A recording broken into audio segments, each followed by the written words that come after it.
ऐसा पैशन है ना, बिल्कुल ही अनमैच, और एक स्पिरिट दिखती है, क्योंकि जैसे कल वो नाच रहा था ना सूर्य कुमार यादव के साथ, और जो उसने एंथुजियाज्म दिखाया था जब 22 की पारी आई थी विराट की मेलबर्न में, तो बिल्कुल अनमैच है। और ये चीजें ना दिल जीत लेती हैं जब एक ऐसा कैरेक्टर जो इतने टाइम से गेम से जुड़ा हुआ है, एंड ही 76 ईयर्स, बट वो दिल से लेके चलता है स्पोर्ट को। और आखिर में क्या खूबसूरती से साथ वो इज्जत देते अपने बड़ों को, क्या खूबसूरती के साथ अपने तीनों कप्तानों को बुलाया हुआ है। आज वो खड़े हुए हैं और आज वो सेलिब्रेट कर रहे हैं, आज as India as unit celebrate कर रहे हैं। T20 वर्ल्ड कप 2026 को जीतने के बाद जहां पर सेलिब्रेशंस के विजुअल्स हम सभी का दिल जीत रहे हैं, उस बीच में एक और बहुत बढ़िया सेलिब्रेशन का विजुअल आया जी। हम सबको याद होगा जब विराट कोहली ने पाकिस्तान के सामने मुकाबला जताया था, किस तरह से उस समय पर सुनील गावस्कर जी ने डांस सेलिब्रेशन किया था। और आज एक बार फिर से भारतीय टीम के वर्ल्ड कप जीतने पर खुशी से झूम उठे हैं सुनील गावस्कर साहब, जहां पर उन्होंने अब T20 के कैप्टन सूर्य कुमार यादव के साथ बेहतरीन डांस सेलिब्रेशन किया है, जिसकी फोटो आप जरूर यहां पर देख सकते हैं, जो बताता है भारतीय क्रिकेट के लेजेंड आज भी इस टीम की हर एक जीत को उतने ही बेहतरीन अंदाज में सेलिब्रेट करते हैं। पॉलिसी जीती, उनका मेरिट जीता, और आज उन्होंने ये बताया कि हम ठीक जगह सोचते हैं, हम ठीक तरीके से सोचते हैं, हम ठीक बंदे को चांस देते हैं, हम कोशिश करते हैं कि ठीक बंदा ऊपर आके खेल जाए। आपने मेरे मुंह के ऊपर चपेट मारी है, आपकी उम्दा बैटिंग ने मुझे बोलने के काबिल नहीं छोड़ा। लगातार 4 सालों में मेरे ख्याल 5 या 6 टूर्नामेंट जीत चुके हैं। एशिया कप को तो हम ला भी नहीं रहे, तो डिजर्व करते हैं। जो उनका सिस्टम है, जो उनका माइंडसेट है, जिस तरह वो स्पोर्ट्स को प्रमोट कर रहे हैं अपने मुल्क में, कोई मसला नहीं है। अगले वर्ल्ड कप में निपटेंगे हम इंडिया को जीते नहीं देंगे अगले वर्ल्ड कप में ट्रॉफी। ऐसी की तैसी भाई, ऐसे कैसे दोबारा ले गए, डिफेंडिंग चैंपियन हो गए, फिर डिफेंडिंग चैंपियन बन गए, डिफेंस ही होता रहेगा यहाँ पे, मतलब अजीब बात है। ऊपर वाली 6 टीमें है ना, 5 टीमें, इनको कहने कि ये आईसीसी की रैंकिंग से हटा ही दें, हमारी रैंकिंग ही अलग बना दे, जिसमें सिर्फ कीनिया, युगांडा, जिम्बाब्वे ही हो। वर्ल्ड कप से पहले इंडिया इन्हीं के साथ 5 T20 मैच, ये देखें ना, होम सीरीज के लाइन से वो ऐसे प्लानिंग करते हैं। मैं तो बिल्कुल हर जगह भी ये बात करूंगा यार, बस करो ड्रामेबाजियां, ये नहीं मार सकते आप इन लोगों को यार, नहीं मार सकते। अब ये ड्रामा शुरू हो गया, छोटी बाउंड्री कर दी, विकेट फ्लैट बना दी, ये कर दी, वो भाई दूसरों के पास भी है ना, तुम भी जाओ ना, मारो ना। आज उन्होंने 50वीं दफा 200 का टोटल क्रॉस किया T20 में, 50। Second best is south Africa 29, और आज उन्होंने 7th टाइम 250 प्लस। बहुत सारे रिकॉर्ड्स बने। इंडिया ने साबित किया है कि व्हाइट बॉल में कोई करीब भी नहीं है उनके, कंसिडरिंग आप देख लें पिछला वर्ल्ड कप जीतना, चैंपियंस ट्रॉफी भी जीतना, उसके अलावा अंडर 19 वुमेन्स टीम भी जो है उनकी जीती है, इसके अलावा और भी जितने भी, हम हर लेवल की मैं बात कर रही हूँ। उन्होंने बड़ा कुछ कर लिया, ऐसी थोड़ी है। मुझे एक बात बताओ, कौन सी टीम मतलब यानी 3 सालों के अंदर 2 T20 वर्ल्ड कप भी जीत जाती है, चैंपियन ट्रॉफी भी जीत जाती है, एशिया कप, चलो एशिया कप तो मैं तो कहता हूँ एशिया कप का तो मुकाबला ही कोई नहीं अब इनके साथ, ठीक है ना। तो क्या मतलब चैंपियन ट्रॉफी में 2 वर्ल्ड कप में क्या बाहर की टीमें नहीं थी, सारी दुनिया की टीमें थी, क्या हाल कर रहे थे ये सबका, हर जगह भी कर रहे थे ना यार। ये कभी ऑस्ट्रेलिया के मुतालिक कहा जाता था कि वो कॉम्प्रोमाइज नहीं करते, आईसीसी इवेंट की बहुत बड़ी टीम है, तो अब मेरे ख्याल से अब इन्होंने रिस्पांसिबिलिटी ले लिया, और ये अगले 6-8 साल ये टीम की जैसी परफॉर्मेंस है, जो एज है, जो फिटनेस है, मुझे लग रहा है कि इस टीम से जीतना आईसीसी इवेंट में बड़ा मुश्किल। क्या खूबसूरती से साथ वो इज्जत देते अपने बड़ों को, क्या खूबसूरती के साथ अपने तीनों कप्तानों को बुलाया हुआ।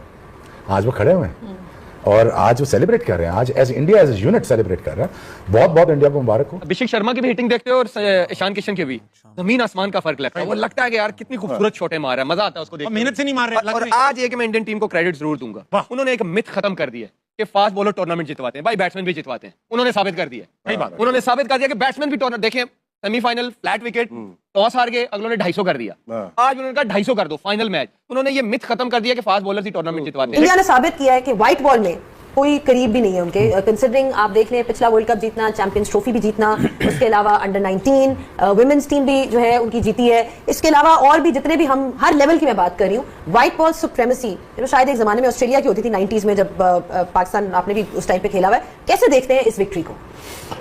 आई थिंक 2-3 चीज़ें ज़रूर कहूँगा इंडिया के बारे में, कि पहले तो उनकी पॉलिसी जीत गई, फिर उनका सिस्टम जीत गया, मोस्ट इंपॉर्टेंट उनका मेरिट जीत गया। ये भी हो सकता था कि पैसे का मसरफ सही जगह ना होता। क्या रणजी की ट्रॉफी के खेलने वाले बच्चे पैसे नहीं कमा रहे? क्या आज गौतम गंभीर ने यह साबित नहीं कर दिया एक बच्चे को खिला के 2 बंदों से मैं टूर्नामेंट जीत दूंगा? एक कम था, संजू सैमसन, मैं उसको ले आता हूँ। डिस्पाइट ऑल द ऑड्स उसने किसी को ड्रॉप किया और उसने मेरिट की बिना पे रिस्क लिया, और बहुत बड़ा रिस्क लिया। वो आपके सामने है संजू सैमसन, वो वाइट प्लेयर था, मैं बार बार कह रहा हूँ वो वाइट प्लेयर था, वो न्यूट्रलाइज करके सारी टीमों को ऊपर से।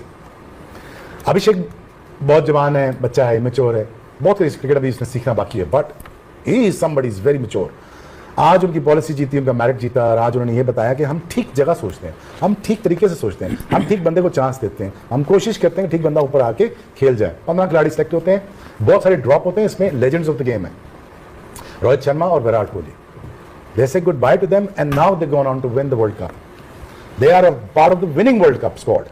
एक कैप्टन है, एक लेजेंड है, लेकिन they look the other way, और आज उन्होंने प्रूव कर दिया।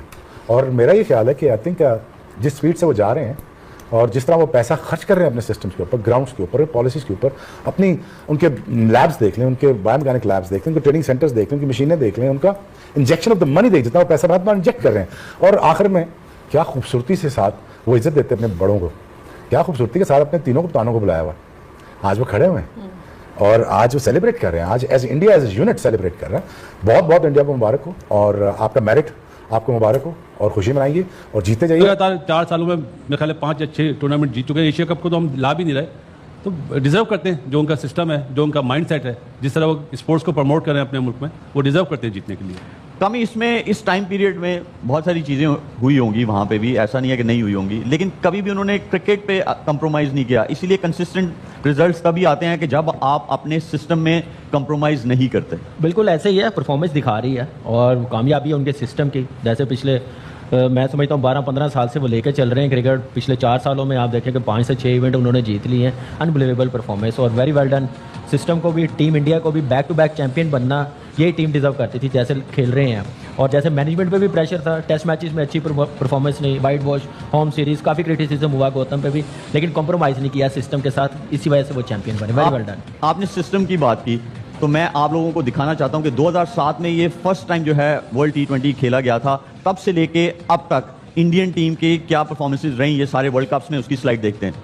2007 में चैंपियंस, 2009 में सुपर 8 में पहुंचे, 2010 में सुपर 8 में पहुंचे, 2012 में सुपर 8 में, 2014 में रनर्स अप रहे, 2016 में सेमीफाइनल खेले, 2021 में सुपर 12 में आए, 2022 में सेमीफाइनल्स खेले, 2024 में चैंपियंस बने और 2026 में फिर चैंपियंस। भारत को बहुत बहुत मुबारक हो। ये वन साइडेड फाइनल जो था ये रिचली डिजर्व करते हैं, क्योंकि इतनी बड़ी कुव्वत बन चुके हैं T20 में कि बाकी सारी दुनिया को, इस सारी टीम्स को साल साल मेहनत करनी पड़ेगी इस लेवल पे पहुंचने तक। हालांकि बहुत ज्यादा लीग्स में T20 क्रिकेट खेली जाती है, नए प्लेयर्स भी आ रहे हैं, बट ये जो एज अ कॉम्बिनेशन है ना, और ये जो 20 प्लेयर्स इकट्ठे हुए हैं स्क्वाड में, ये ऐसा पहले देखा नहीं है। कि पता भी है कि ये बुमराह ये वाली बॉल करेंगे, इनके पास ये वैरायटीज हैं, फिर भी वो आउट करते हैं। संजू सैमसन जो है वो कहीं पहले सीन पे नहीं थे, सडनली इमर्ज होते हैं और लास्ट के तीनों इंपॉर्टेंट मैचेस में वो लंबी चौड़ी फेंटी लगाते हैं।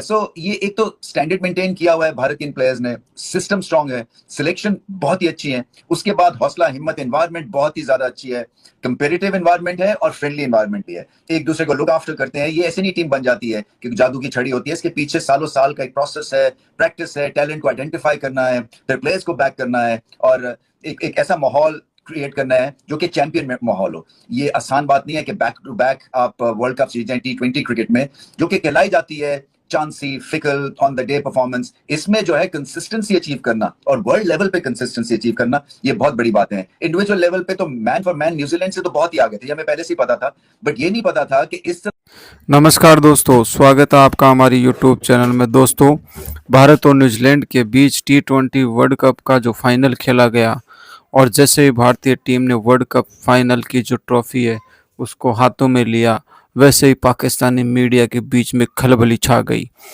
और दोस्तों, पाकिस्तानी मीडिया में जैसे तारिक अनवर चिल्ला चिल्ला कर कह रहा था कि भारत फाइनल में नहीं पहुंचेगा, और उसका साथ दिया मोहम्मद आमिर ने। मोहम्मद आमिर ने तो जो प्रिडिक्शन किए, पहले तो कहा कि भारत सुपर 8 से बाहर नहीं निकलेगा, उसके बाद में कहा कि भारत सेमीफाइनल में नहीं पहुंचेगा, तो भारत सेमीफाइनल में पहुंच गई।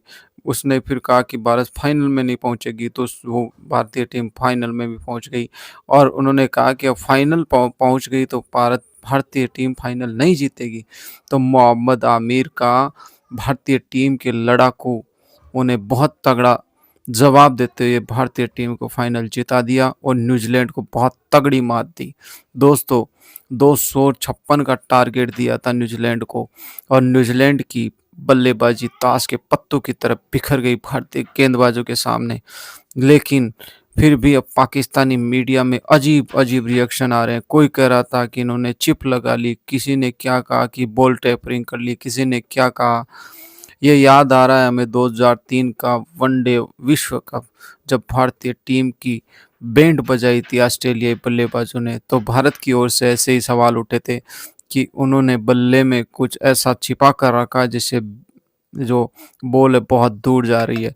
लेकिन आज वही कंडीशन पाकिस्तानी मीडिया भारत पर इल्ज़ाम लगा रही है कि उन्होंने बहुत गलत तरीके से विश्व कप जीता है। लेकिन भारतीय टीम के बल्लेबाजों को सलाम ठोकने का मन कर रहा है। दोस्तों, भारतीय टीम बहुत मजबूत स्थिति में वर्तमान में वनडे और T20 की बेस्ट टीम है। भले ही पाकिस्तानी मीडिया कुछ भी कहे, पाकिस्तानी मीडिया का तो वैसे भी बार बार यही कहना होता है कि पाकिस्तानी मीडिया तो जब यही चाह रहा था पाकिस्तान का कि वहाँ का जैसे तारिक अनवर जैसे लोग ये तो चाह रहे थे कि भारत न्यूजीलैंड के हाथों से हारे और अपन अलग अलग तरीके से भारत का मजाक उड़ाए, लेकिन भारतीय टीम तो बहुत ही लाजवाब टीम है कि नैले पे दहला देना उनको आता है। और दोस्तों, अगर भारतीय टीम की इस जीत से आप सब लोग खुशी हो तो चैनल को सब्सक्राइब, लाइक और शेयर करना ना भूले। दोस्तों, नोटिफिकेशन ऑन कर लेना ताकि हमारे प्रत्येक वीडियो पाकिस्तानी मीडिया की धज्जियां उड़ाता हुआ आप तक पहुंचे। Thank you so much. जय हिंद, जय भारत।